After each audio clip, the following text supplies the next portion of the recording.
Tov. Bonne rentrée à nos auditrices qui n'ont pas la parole. Voilà, Bézrat Hachem. On va reprendre cette année déjà avec plein d'entrain, plein de simcha, plein de bonnes intentions, avec un lev sameach, avec plein d'espoir, avec Bézrat Hachem et la joie dans le cœur, surtout. Et Béchalom, Bézrat Hachem, dans l'Israël. Bientôt Rosh Hashanah, donc. Rosh Hashanah, c'est quoi Rosh Hashanah? C'est la pomme dans le miel. La pomme, c'est acide, le miel, c'est doux. Voilà, on va enrober notre acidité de beaucoup de douceur. Et ça commence par un travail sur soi, forcément. D'accord? Alors, on a évidemment l'habitude, avant Rosh Hashanah, déjà Chodesh Elul, les Slichot, déjà. Quelle belle Slichot on a chez nous, les Sfaradim, Baruch Hashem. Adon Selichot. Qui c'est qui est au Slichot? Il y a ce soir, il y a quelques années. Faut aller. Si vous n'allez pas, il faut les chanter. Ça ouvre le cœur, c'est machou. Chanter les Slichot, c'est quelque chose qui ouvre le cœur. Qui organise. Ça ouvre le cœur, pas forcément à la tristesse, ça ouvre le cœur d'Afka à la joie. Ça ouvre le cœur à la joie de prendre conscience qu'on est des enfants d'Akadosh Baruch Hu. C'est la plus grande joie qu'on doit avoir. Vous vous rendez compte si on était né iranien, irakien, saoudien, turc, espagnol, français? Non mais, pas seulement de nationalité, mais je veux dire, dans des pays comme ça, avec la religion qui va avec, je veux dire, nous on a une perspective qui est extraordinairement élevée, grande, une puissance, un lien, une profondeur, tout est différent. En Israël, c'est au-dessus de tout. Et donc ce mois d'Elul, justement, des Slichot, c'est là pour nous ouvrir le cœur. Avant d'être dans le Hatiti, Hatati, Amiti, Pachati, on doit être déjà dans la prise de conscience de qui on est. Parce qu'on ne peut pas faire tchouva. C'est une notion qui est très importante de comprendre. Les gens, souvent, ils arrivent à Rosh Hashanah, j'ai fauté. Si tu ne prends pas conscience déjà, avant ça, qui tu es, tu vas avoir beaucoup de mal à te débarrasser de tes fautes. Pourquoi? Parce que qu'est-ce qui nous aide finalement à arrêter de fauter? C'est la prise de conscience de qui on est. Je veux dire, de la même façon que dans les dynasties royales, etc., les membres de la famille royale ne se permettaient pas de faire des choses du fait de leur rang, parce que ça ne se fait pas, et quand même elles en avaient envie, et elles savaient qu'il fallait de la retenue. Il fallait faire attention parce que leur rang ne leur permettait pas, alors Kal Vachomer une bâtisse Israël.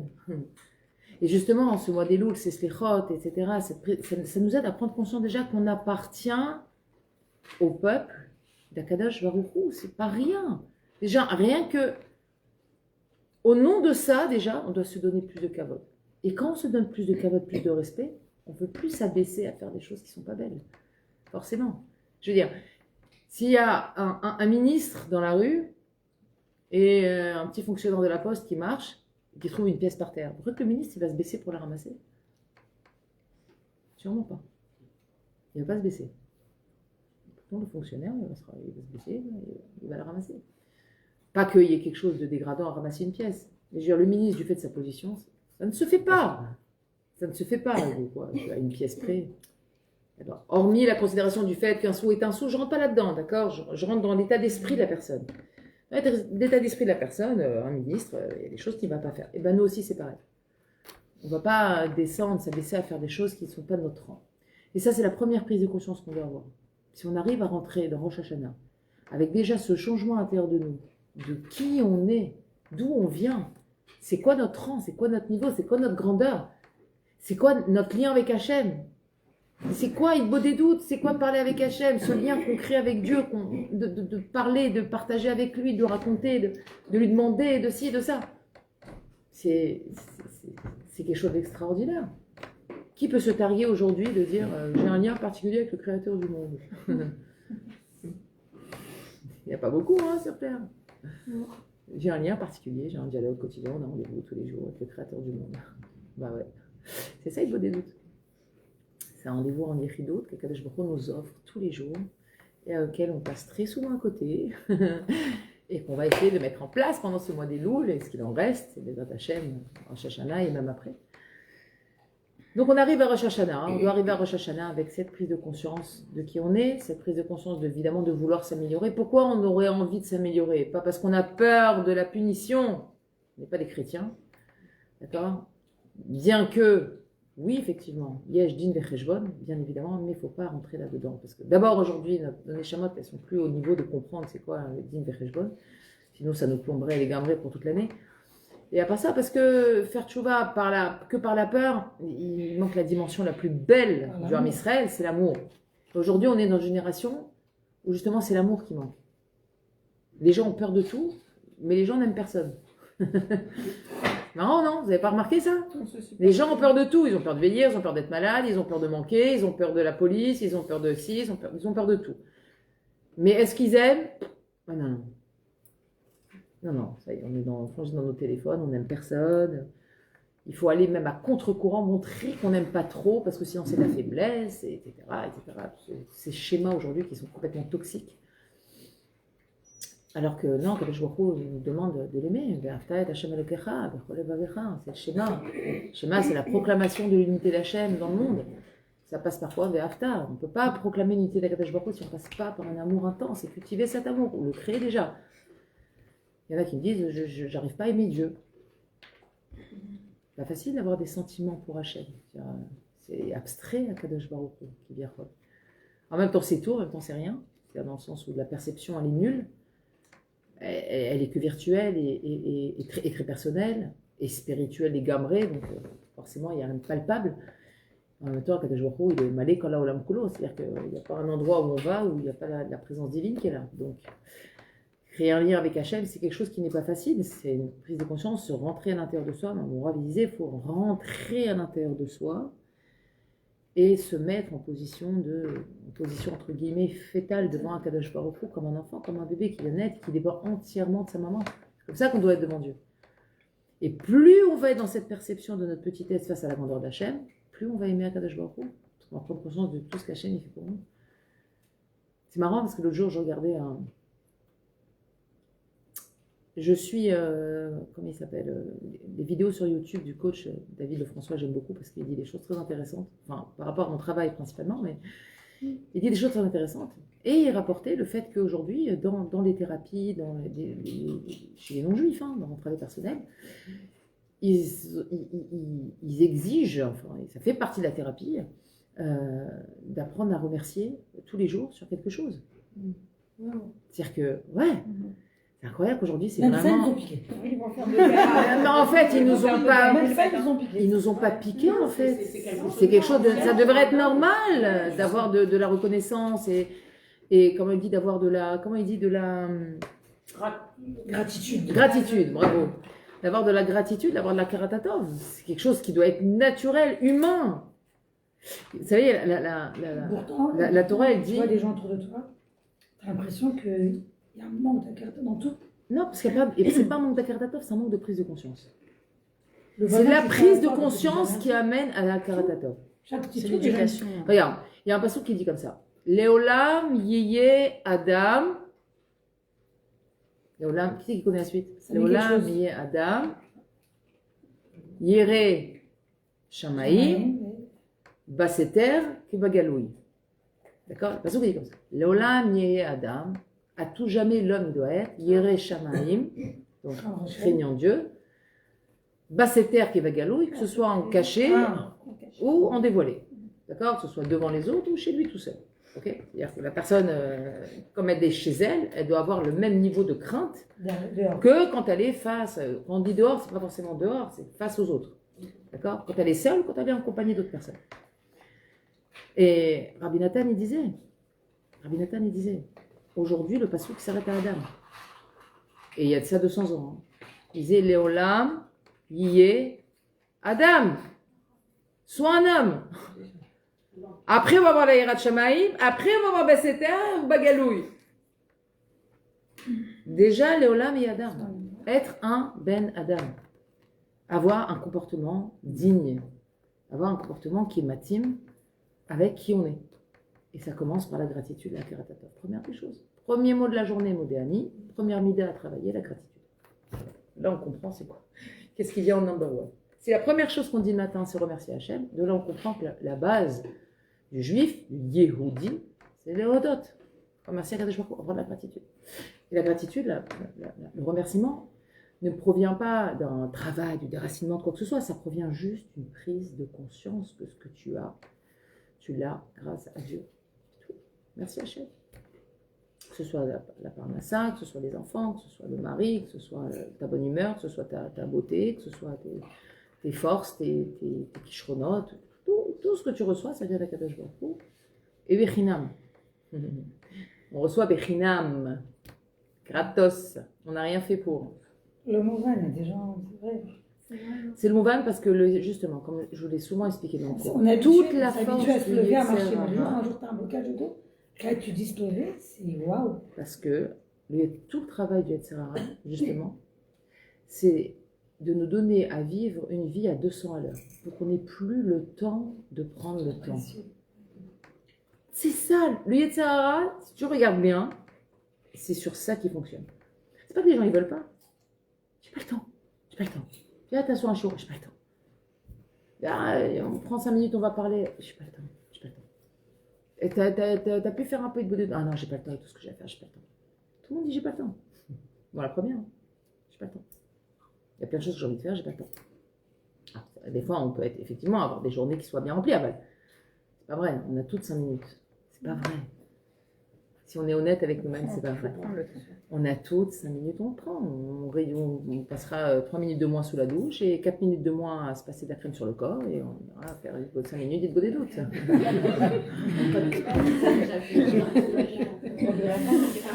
C'était pour rire. Qui c'est qui passe 5 minutes avec la crème sur le corps?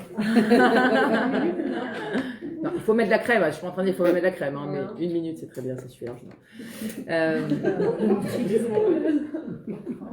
Non, pas de crème? Oui, de la crème, mais pas 5 minutes.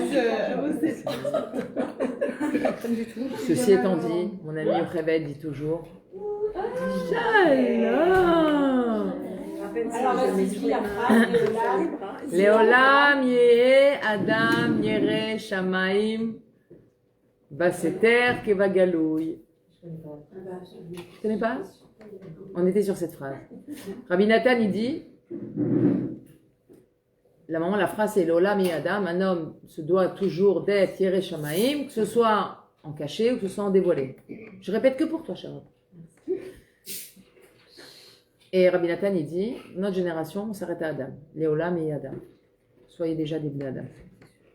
Après, on verra Yere Shamaim. Après, on verra Baseter qui va galouille. Déjà des Bnei Adam. Et ça, c'est pas que pour les hommes. Hein. C'est la nature humaine, Baklali. D'accord. Avoir un comportement de Ben Adam, ça inclut aussi les femmes. Donc voilà. Là, ça va nous donner un petit kivun. On en reparlera Bezrat Hashem la semaine prochaine, mais un petit kivun de préparation pour Rosh Hashanah déjà. Ça vous donne matière à penser sur ce que vous avez, ce qu'on a, quoi vous, moi d'abord.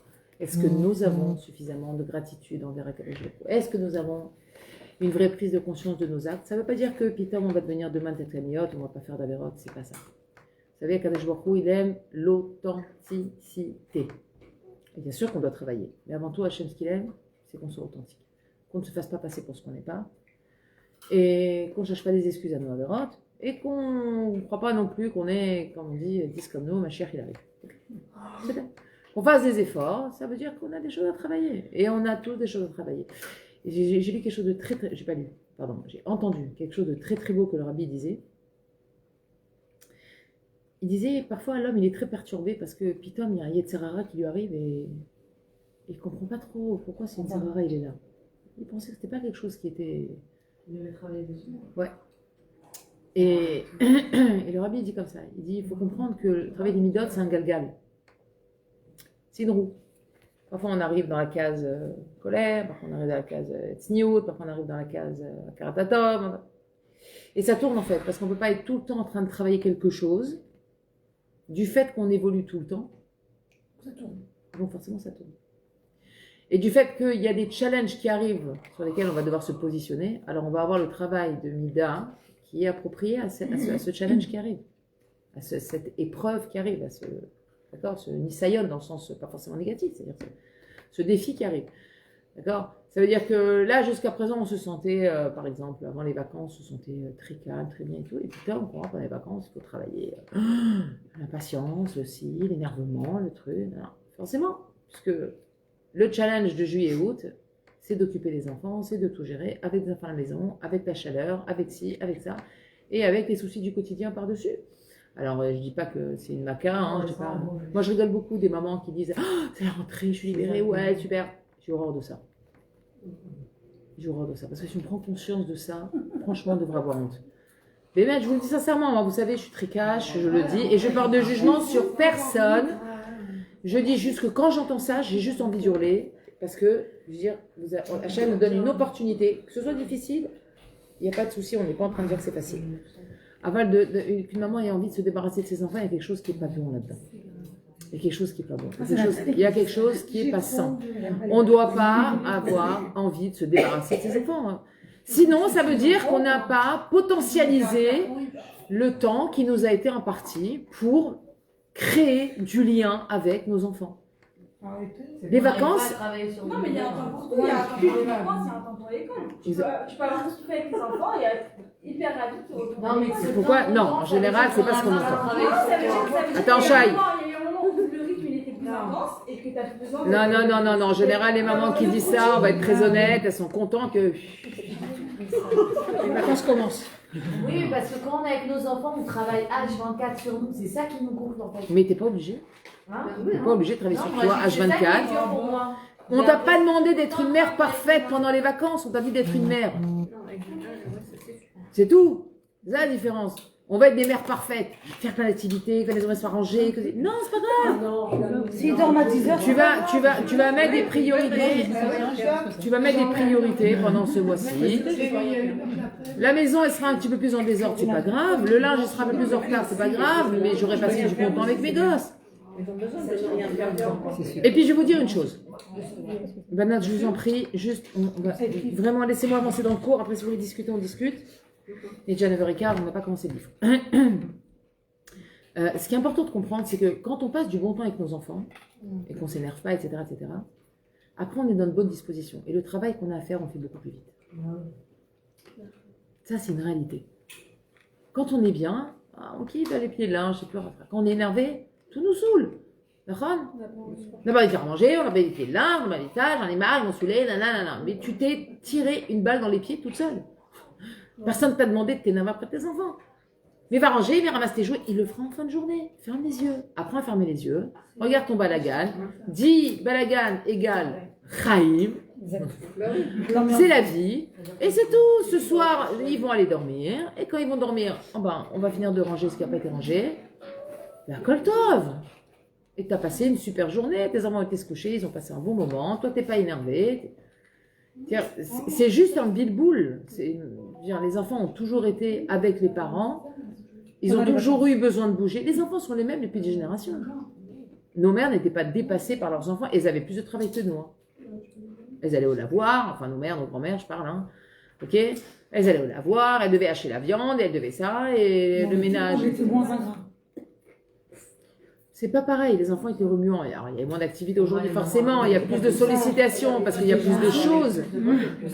Les enfants, d'accord, mais elles devaient quand même veiller sur les enfants, leur préparer à manger matin, midi, soir. Il n'y avait pas de commandée de pizza, il n'y avait pas de sandwich.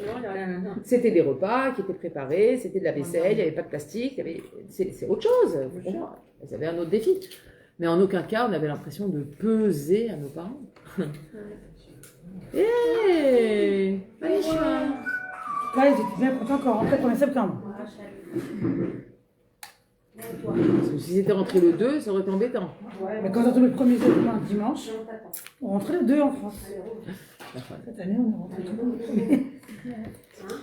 Voilà, Banotte. Bon, on va clôturer le sujet des enfants. C'est encore un sujet sensible. On est dans la semaine de la rentrée. On en reparlera la semaine prochaine. Quand vos enfants, ils vous manqueront un peu. Ma fille, t'es languie.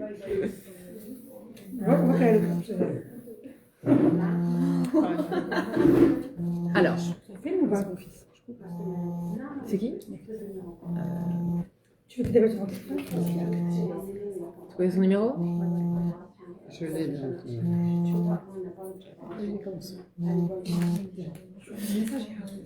Non, tu t'es trompé. Allez, on y va les filles. Vraiment, je vais vous demander, essayez de ne pas bavarder comme ça là, en dehors, et après, comme ça, on puisse parler ensemble de la prochaine. Vous vous rappelez, le Chacham, j'avais avant les vacances, dit qu'on allait essayer de faire un cours un petit peu différemment. Même s'il y avait lecture et explication, mais ça j'allais le faire brièvement et on va essayer d'aborder certains sujets un petit peu plus en profondeur. Ça va donner un petit peu de volume à ce sujet. Là on est arrivé, vous savez, le Chacham, le Tam, pardon, il était dans son imaginaire où il disait à sa femme, amène-moi la viande avec la sauce, elle lui amenait un bout de pain avec de l'eau, et amène-moi ce mets là délicieux avec cette épice, elle lui amenait du pain et de l'eau, et quand il mangeait, il avait l'argacha de goûter les mets les plus délicieux. Alors c'est vrai que quand on lit ça, je me suis dit bon, Moi, j'ai envie d'être comme lui. ça va, non, on n'a pas vraiment envie, Ah ouais. on est bien accroché à notre avatachila, faut être honnête. Ça peut pas grossir en plus, Hélène. C'est pas une question de grossir. C'est une question, mais tous les jours, du pain. De l'eau et du pain, il a l'impression de manger un steak. Parce que le papa est beau tous les jours. Moi, ça me fait penser à la Shoah. Ouais, c'est vrai. On a le kiff de cette phase, cette atachila, l'odeur des épices, etc., etc. Après, qu'est-ce qui se passe, ce tam là? Il est bizarre quand même. Moi, j'ai envie de vous poser une question. Quel est le problème à regarder son morceau de pain et son verre d'eau en disant « Merci mon Dieu, j'ai du pain et de l'eau ». Vous n'avez pas posé cette question? Non. Le tam, là, le tam dans notre histoire, il mangeait du pain et de l'eau, et le Rav, il nous dit, et il avait l'impression de manger de la viande avec de la sauce et ça. Bah, normalement, si on avait de la émouna, on regarderait notre morceau de pain et notre verre d'eau en disant « Merci Hachem, je ne meurs pas de faim, ce pain et cette eau, c'est de la manne pour moi ». Pourquoi avoir besoin absolument de lui donner un goût exquis pour pouvoir pizza me ressentir? Parce que le Yitzhara, il se mêle. C'est une très bonne réponse. Ah ouais, franchement. C'est une très bonne réponse. Qu'est-ce qu'elle a? Elle a dit pourquoi que Yetzirara il se mêle. Ah oui, Pourquoi? Parce qu'un jour Yetzirara il va dire eh oh, ça suffit. t'en as pas marre du pain et de l'eau, franchement, ça va quoi. Bon, c'est bien, merci mon Dieu, j'ai à manger, mais bon, regarde, son voisin d'à côté, ça sent le barbecue tous les jours. Hein. Oui, je peux dire aussi, t'en parlant de manger toujours la même chose. C'est ça. Ouais. Manger toujours pareil, c'est du pain, c'est de l'eau. Effectivement. Aussi, Il avait décidé, en fait, le Tam, il a dépassé ce schlaf de la Emouna primaire. Il est arrivé à un niveau où pour lui, ce pain et ce verre d'eau, ça avait le goût du plat le plus exquis, vraiment. Est-ce qu'il était dans un dimayon?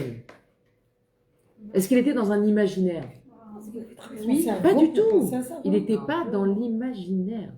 Il était dans le concret. C'est-à-dire qu'il avait tellement travaillé cette conscience que ce que j'ai, c'est ce qu'il y a de mieux pour moi, que le pain, il avait un goût de folie. Comme si c'était de la viande avec de la sauce. Tellement qu'il était conscient de la chance qu'il avait. C'était une bracha.